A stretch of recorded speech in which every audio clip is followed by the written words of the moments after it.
کاش موږ حنفیان نه وای.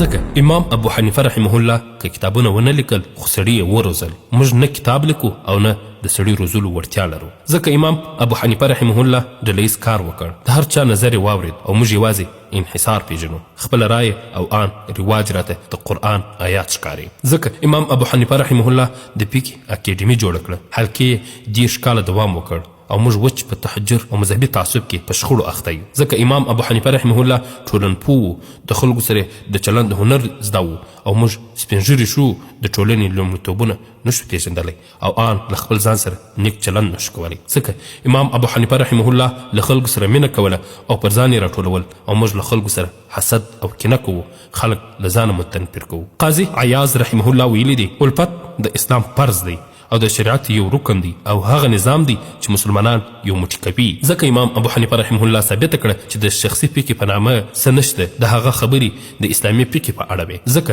هغه 40 کسیزه ډله جوړه کړه چې د مختلفو علومو متخصصین پکې وو. هغه به مسله وړاندې کوله او دغه ډلې به شننه کوله. د ټولو نظر اخیستلو وروسته به حق ته نږدې نظر لیکو او موږ. ځکه امام ابو حنیفه رحمه الله د راتلونکو مسایلو د حل په موخه فرضي فقه وړاندې کړه او زموږ د شته مسایلو په حل کې پاتې راغلي یو. دا مسایل که لیکم ډېر اوږدېږي، خو ای کاش موږ خپل اسلاف په سمه توګه لوستلي وای.